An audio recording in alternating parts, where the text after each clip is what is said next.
Good morning friends. आज आपण शिकणार आहे ॲडिशन आणि सबस्ट्रॅक्शन.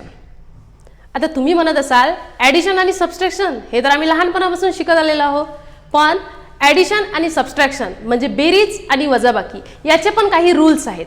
आता ते रूल्स कोणते आहेत ते आपण आता इथे पाहणार आहोत. तर आपला टॉपिक आहे ॲडिशन अँड सबस्ट्रॅक्शन.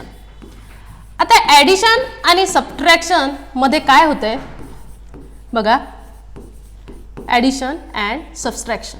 आता ॲडिशन आणि सबस्ट्रॅक्शन मध्ये मेन प्रॉब्लेम असा येतो की जेव्हा एखादा नंबर असतो -3 -4 तर तेव्हा तुम्हाला नेमकं कळत नाही की आता आपण इथं बेरीज करायचं की वजाबाकी करायचं, मग याचं आन्सर नेमकं कसं असणार. किंवा जर आपल्याकडे एखादं हे असेल -3 असेल किंवा -4 असेल, जर आपल्याकडे असं असेल एखादा नंबर असेल -4 + 3 असंही असू शकते आपल्याकडे, किंवा आपल्याकडे असं असू शकते 2 -4 असंही असू शकते, किंवा आपल्याकडे असं पण असू शकते +3 3 + 4. अशा या म्हणजे 4 प्रकारे आपल्याकडे कुठल्याही प्रकारचे एक्झाम्पल असू शकते. मग अशा प्रकारचे एक्झाम्पल असेल तर मग ते कसं सोडवायचं आणि ते लक्षात कसं ठेवायचं, तर त्यासाठी मी तुम्हाला अगदी सोपी एक ट्रिक सांगते. ती जर तुम्ही वापरली तर तुम्हाला विदिन अ सेकंड तुम्ही कुठलाही प्रॉब्लेम ॲडिशन आणि सबस्ट्रॅक्शनचं लवकरात लवकर सॉल्व्ह करू शकणार. आता बघा, पहिला रूल काय म्हणते, सेम साइन. जर सेम साइन असेल तर काय करायचं, सेम साइन असेल तर काय करायचं, ॲडिशन. नेहमी लक्षात ठेवायचं, जर सेम साइन असेल तर काय करायचं, ॲडिशन. आणि ॲडिशन केल्यानंतर जे तुम्हाला त्याला आन्सरला जे साइन द्यायचं असेल तर ते लिहायचं sign of larger number. Sign of larger number. आता मी तुम्हाला याचे एक्झाम्पल पण समजून सांगणार. आणि एक दुसरा रूल आहे, फक्त 2च रूल आहेत आपल्याकडे. मी या रूलचे पण तुम्हाला एक्झाम्पल समजून सांगणार आणि हा दुसरा जो रूल आहे त्याचे पण समजून सांगणार. आणि दुसरं असेल, हे सेम साइनसाठी झालं. आणि दुसरं आहे, जर आपल्याकडे डिफरंट साइन असेल, जर आपल्याकडे डिफरंट साइन असेल तर काय करायचं, ऑलवेज सबस्ट्रॅक्शन. जर डिफरंट साइन असेल तर ऑलवेज सबस्ट्रॅक्शन करायचं. Always subtraction. आणि इथे पण काय यूज करणार आपण, साइन ऑफ लार्जर नंबर. इथे पण सुद्धा आपण यूज करणार साइन ऑफ लार्जर नंबर. आपल्याला फक्त 2च गोष्टी लक्षात ठेवायच्या आहे, एक म्हणजे सेम साइनसाठी आणि दुसरी म्हणजे डिफरंट साइनसाठी. सेम साइन असेल तर ॲडिशन, डिफरंट साइन असेल तर सबस्ट्रॅक्शन. आता आपण याचे एक्झाम्पल पाहूया. आता पहिल्या याच्यासाठी आपण याचे एक्झाम्पल पाहू.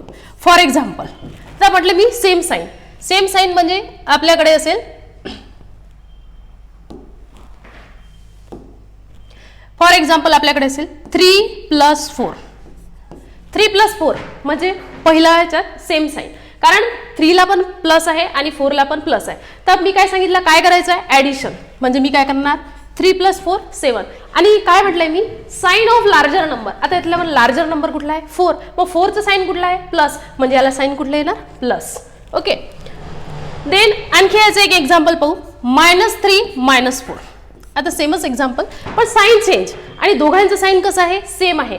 तर आपण काय म्हटलेलं आहे, सेम साइन काय करायचं आहे, ॲडिशन. मग 4 + 3 किती होणार, 7. आणि आपला रूल काय म्हणतोय की साइन ऑफ लार्जर नंबर. आता लार्जर नंबर कुठला आहे, 4. तर 4 ला साइन कुठला आहे, मायनस, म्हणून इथं साइन कोणतं येणार, मायनस. हे झाले पहिल्या टॉपिकचे एक्झाम्पल. आता आपण या दुसरा जो टॉपिक आहे या दुसऱ्या टॉपिकसाठी एक्झाम्पल पाहणार आहोत. दुसऱ्या टॉपिकसाठी आपण आता एक्झाम्पल पाहणार आहोत. तर बघा, आपल्याकडे आहे डिफरंट साइन. म्हणजे आता आपल्याकडे नंबर आहे -7 + 3. ओके. म्हणजे 7चं साइन आहे मायनस आणि 3चं साइन आहे प्लस. म्हणजे काय झालं आपल्याकडे, डिफरंट साइन. आता आपला रूल काय म्हणतोय, डिफरंट साइन असेल तर काय करायचं आहे, सबस्ट्रॅक्शन. तर सबस्ट्रॅक्शन 7 मधून 3 गेले तर किती उरणार, 4.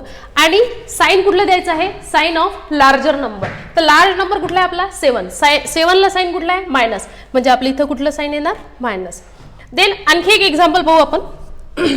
जर आपल्याकडे एखादं एक्झाम्पल आहे 9 - 4.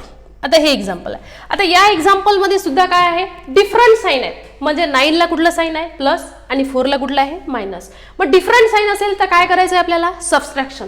मग 9 मधून 4 गेले किती उरणार, 5 आणि साइन कुठलं येणार साइन ऑफ लार्जर नंबर आणि लार्ज नंबर कुठला आहे 9 मग 9चं साइन कुठलं आहे पॉझिटिव्ह मग याला पण कुठलं साइन येणार पॉझिटिव्ह.